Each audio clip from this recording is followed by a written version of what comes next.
अनुपात समानुपात एक अच्छा टॉपिक जो बहुत सारे क्वेश्चंस लेके आता है आपको एग्जाम्स में, और बहुत सारी चीज़ें इस पर डिपेंडेड भी होती है। अगर ये आपको अच्छे से समझ में आता है ना तो बहुत कुछ सारी चीज़ें आपको क्लियर आउट हो जाती हैं, क्योंकि ये डील करता है फ्रैक्शंस में, और फ्रैक्शन से बहुत सारी जो टर्म्स होती है ना वो इससे रिलेटेड होती है। मैं अमित स्वागत करता हूं आप सभी का आपके अपने यूट्यूब चैनल मैथ्स अवेयर पे।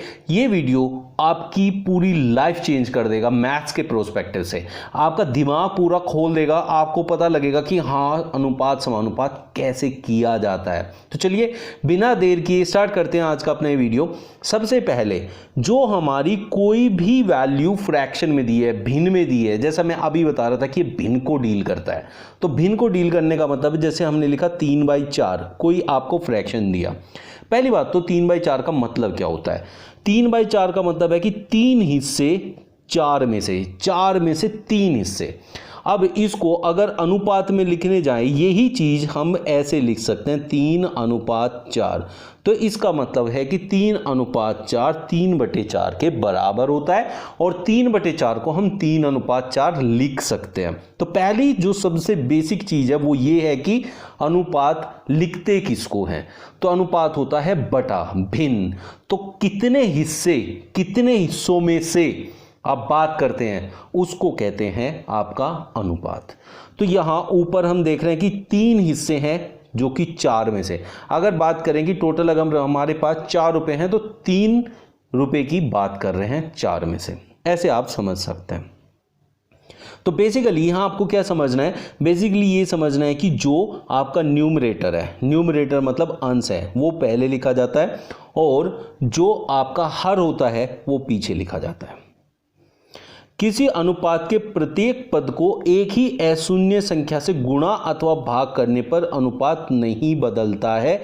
इसका क्या मतलब है? जैसे ये 3/4 हमने लिया, इस 3/4 को आप किसी भी एक नंबर से, 0 से अलग किसी भी एक नंबर से ऊपर नीचे मल्टीप्लाई कर दें। जैसे यहां मैं अगर 2 की मल्टीप्लाई कर दूं तो ये हो गया 6/8, तो आपका अनुपात नहीं बदलेगा। लेकिन अनुपात हमेशा लोवेस्ट टर्म होती है, लोवेस्ट टर्म में लाना होता है। लोवेस्ट टर्म का मतलब उसको इस कदर काट काट के छोटी वैल्यू बता देनी है कि उससे आगे वो डिवाइड होना बंद हो जाए। जैसे अभी ये संख्या 2 से कटेगी, 2 3 6, ये भी 2 से कटेगी, 2 चौके 8, ऊपर नीचे दोनों संख्या काटी जा सकती है, लेकिन वो शर्त होती है कि एक ही संख्या से काटी जाए। जैसे ऊपर हमने 2 से भाग किया तो नीचे भी 2 से ही भाग करना है, ऊपर 2 से गुणा किया तो नीचे भी 2 से गुणा करना है। आपके अनुपात में अगर एक ही नंबर से ऊपर नीचे गुणा या भाग कर दिया जाए तो उस अनुपात पे कोई फर्क नहीं पड़ता है।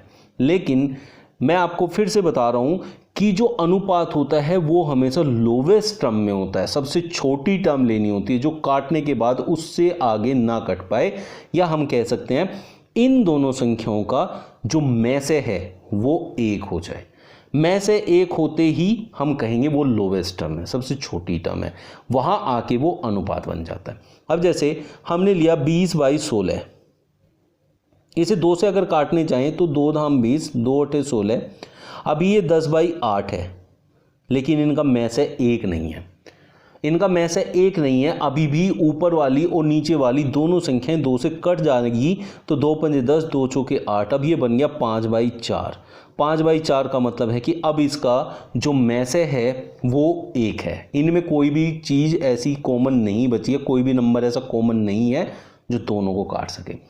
ऐसी कंडीशन जब बन जाती है वो होता है आपका भिन्न, और उसी को कहते हैं अनुपात।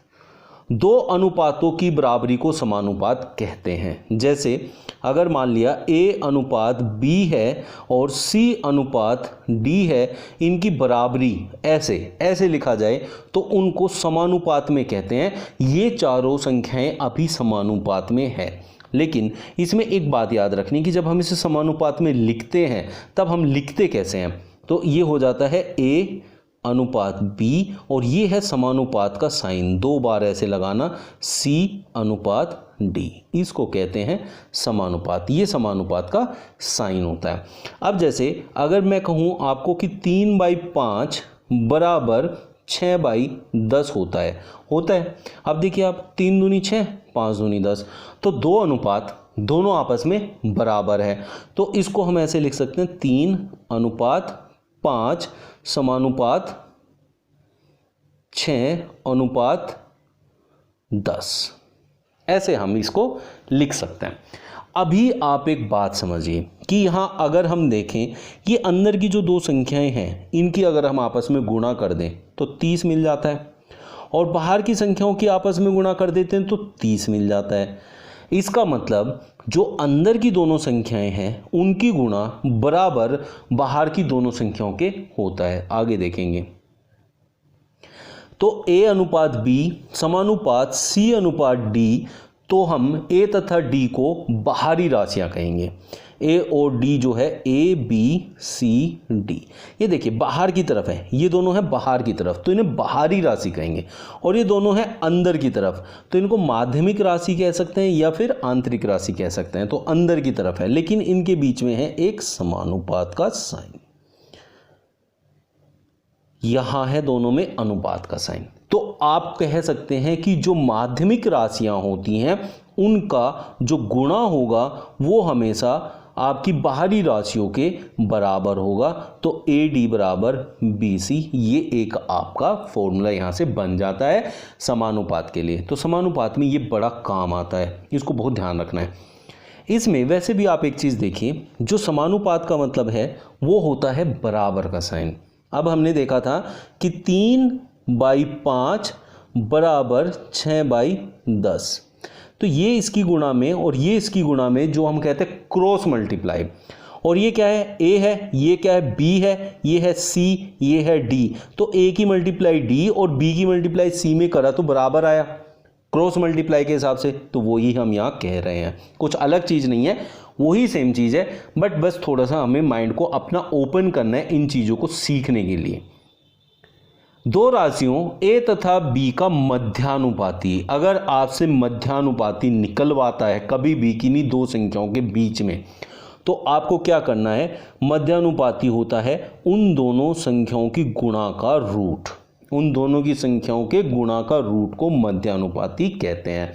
A और B का मध्यानुपाती उसने बोला है, आपसे कहे 3 और 4 का मध्यानुपाती, तो आपको क्या करना है कि 3 गुणा 4 करना है और उसका रूट करेंगे तो 3 और 4 का मध्यानुपाती आ जाएगा। इस तरीके से मध्यानुपाती हम निकालते हैं किसी भी दो संख्याओं का।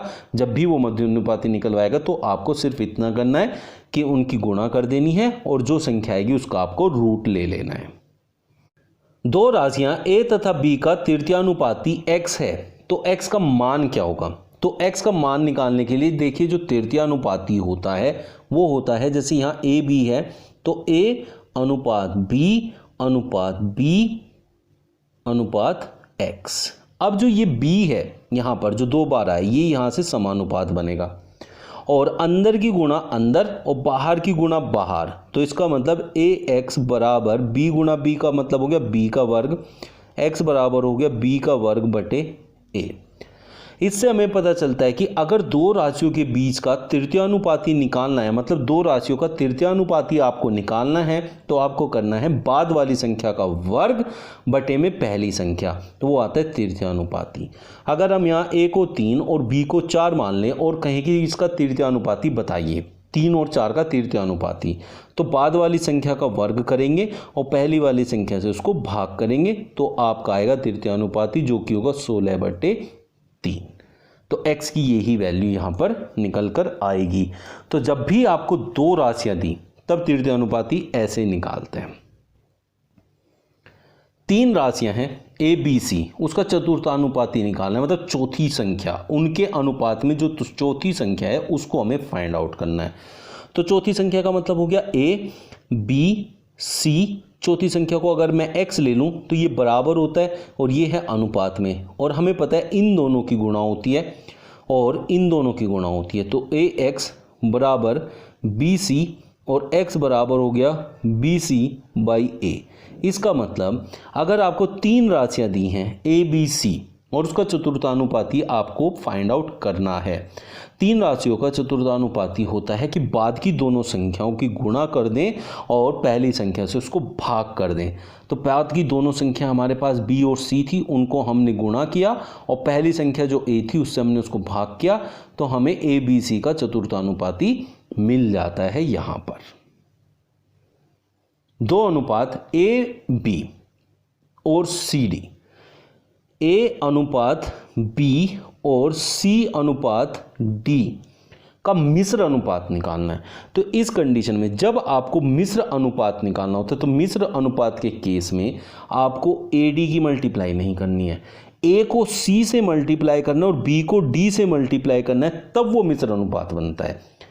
आपको याद रखना है कि बाहरी राशियों की गुणा नहीं करनी है आपस में, बाहर वाले की इसकी पहली संख्या की इसकी पहली संख्या से मल्टीप्लाई और बाद वाले की बाद वाले से मल्टीप्लाई करेंगे, तब आपका यहाँ मिश्र अनुपात आएगा।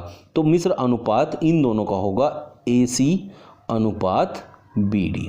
तो ऐसे आपको फाइंड आउट करना है, जब आपको मिश्र अनुपात बोलेगा तब ये कंडीशन अप्लाई करनी है। अब हम एक क्वेश्चन देखते हैं। 4 की पावर 3.5 और 2 की पावर 5, इनमें आपसे अनुपात पूछा है कि इनका क्या अनुपात होने वाला है। तो आपको क्या करना है कि जो ये 4 है इसको पहले आपको 2 के आधार में बदलना है। जब आपके पास पावर में संख्याएं दी होती है तो पहले उनके आधार को बराबर किया जाता है। 4 जो है, 4 को हम लिख सकते हैं 2 की पावर 2 और इस 4 की पावर है 3.5, तो इसकी पावर भी 3.5 हो जाएगी। तो उन दोनों को मल्टीप्लाई किया जाता है, तो इसका मतलब 3.5 दूनी 7, तो मैं इसे 2 की पावर 7 और इसको 2 की पावर 5 लिख सकता हूँ। अब आधार बराबर है तो पावर बराबर होगी ही होगी, तो यहाँ जो अनुपात बनेगा वो 7 अनुपात 5 बनेगा। इस तरीके से अनुपात फाइंड आउट करना है इन दोनों संख्याओं का। 2A बराबर 3B बराबर 4C और आपसे पूछा है ABC का अनुपात। यहाँ बच्चे सबसे ज़्यादा गलती क्या करते हैं, वो इसको लिख देते हैं 2:3:4 होगा ABC, जो कि बिल्कुल गलत होता है। आपको करना क्या है, 2A 3B और 4C इन तीनों का आपको लघुत्तम लेना है, लघुत्तम से इन तीनों को भाग करना है। 2, 3 और 4 का जो लघुत्तम होगा वो आप देख सकते हैं कि 12 होता है, तो इन सबको हम 12 से डिवाइड करेंगे। ये 12 से हमने डिवाइड किया, 2 छिके 12, 3 चौक 12 और 4 तिये 12। अब जो बटे में संख्याएं होती हैं वो आपका अनुपात बनता है। तो ABC का जो अनुपात बनेगा वो बनेगा 6:4:3। तो इसका जो करेक्ट आंसर होगा 6:4:3 होगा, ना कि 2:3:4। और देखिए बटे में जब आता है, अभी पिछले में मैंने क्या समझा, बटे में लाते हैं तो बटे में जो संख्याएं दी हैं डायरेक्टली वो ही उनका अनुपात होता है। तो यहाँ ABC का डायरेक्ट अनुपात होगा 3, 4 और 5 का। तो 3:4:5 यहाँ आपका A:B:C बन जाएगा। आज का वीडियो आप लोगों को कैसा लगा है कमेंट बॉक्स में जरूर बताइएगा। जिस किसी को जहां भी किसी भी क्वेश्चन में कोई डाउट है तो कमेंट बॉक्स में लिख सकता है, मैं डेफिनेटली उसकी हेल्प करूंगा। फिर भी अगर कमेंट बॉक्स से काम नहीं चलेगा तो मैं आपको उस क्वेश्चन को नेक्स्ट वीडियो में इंक्लूड कर लूंगा आपके लिए, ताकि आपको अच्छे से समझ में आ जाए। चलिए मिलते हैं नेक्स्ट वीडियो में new tricks and new questions के साथ। Thank you.